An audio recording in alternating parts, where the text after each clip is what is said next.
गुढीपाडव्यानिमित्त खास असा हा झटपट विणून तयार होणारा गजरा पाहूया। त्यासाठी साडीला मॅचिंग असे 2 रंग घेतलेले आहेत। त्यानंतर 3 mm चं क्रोशिया हुक आणि कात्री। सुरुवात करूया स्लिप नॉटने। यानंतर यावरती चेन करायच्या आहेत। तर जेवढा मोठा गजरा हवा तेवढ्या चेन करून घ्यायच्या आहेत। मी इथे 80 चेन करून घेणार आहे। 80 चेन केले।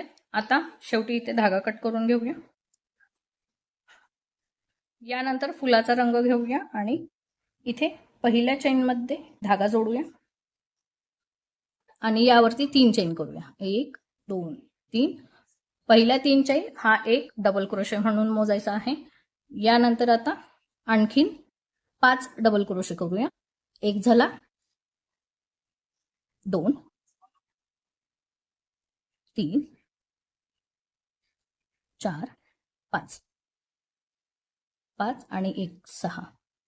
पहिल्या 3 चेन हा एक डबल क्रोशे आणि त्याच्यानंतर 5 डबल क्रोशे, 6 डबल क्रोशे झाले। आता लूप मधून हुक सोडवून घेऊया आणि या पहिल्या 3 चेनच्या वरच्या चेन मध्ये हुक टाकूया।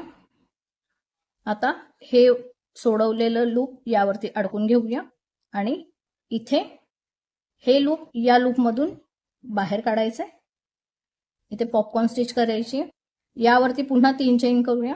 1 2 आणि 3 आणि पुन्हा याच लूप मध्ये स्लिप स्टिचने जोडून घेऊया। आता पुढच्या लूप मध्ये एक स्लिप स्टिच करूया। एक चेन सोडून द्यायची मधली। पुढच्या लूप मध्ये पुन्हा एक स्लिप स्टिच करूया। यावरती 3 चेन करूया। 1 2 3। पहिला डबल क्रोशे झाला। अजून 5 करूया। 1 2 3 4 आणि 5। 5 डबल क्रोशे, पहिला एक डबल क्रोशे मिळून 6 डबल क्रोशे झाले। आता लूप मधून हुक सोडवून घेऊया आणि या पहिल्या 3 चेनच्या वरच्या चेन मध्ये हुक टाकूया। आता हे लूप यावरती अडकून घ्यायचंय आणि हे लूप या लूप मधून बाहेर काढायचंय। आता इथे 3 चेन करूया। 1 2 आणि 3।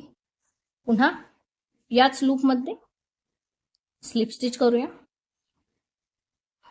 आणि जोडून घेऊया। आता पुढच्या चेन मध्ये एक स्लिप स्टिच करूया।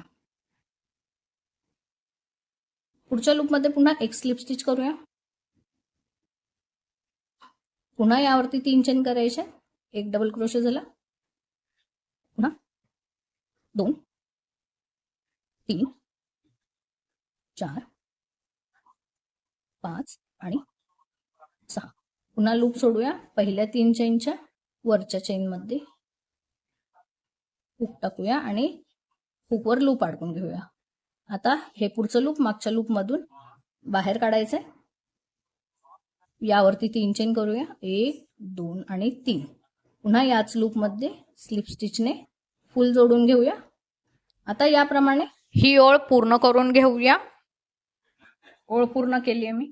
आता शेवटी इथे एक चेन करूया आणि धागा कट करून घ्यायचा। आता या सर्व धाग्यांना व्यवस्थित फिनिशिंग करून घेऊया। दोरी बनवूया। तर त्यासाठी इथे शेवटी टोकाला हिरवा धागा जोडून घेऊया। यावरती 20 चेन करूया। 1 2 3 20 चेन केलं। यानंतर आता अजून यावरती 2 चेन करूया। 1 आणि 2। आता या तिसऱ्या चेन मध्ये इथे 6 वेळेस धागा आत बाहेर करून इथे एक पफ करून घेऊया। इथे पफ केलाय। यानंतर यावरती एक चेन करूया आणि धागा कट करून घेऊया।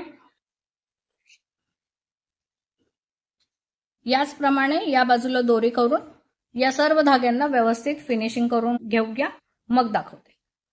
तर इथे दोन्ही बाजूला मी व्यवस्थित दोरी आणि त्याला व्यवस्थित फिनिशिंग करून घेतली आहे। तर इथे असा हा आपला सुंदरसा गजरा तयार झालेला आहे। व्हिडिओ आवडला असेल तर लाईक करा आणि चॅनलला सबस्क्राईब करायला अजिबातच विसरू नका। भेटूया पुढच्या व्हिडिओमध्ये, काहीतरी नवीन शिकूया। तोपर्यंत हॅपी क्रोशेटिंग।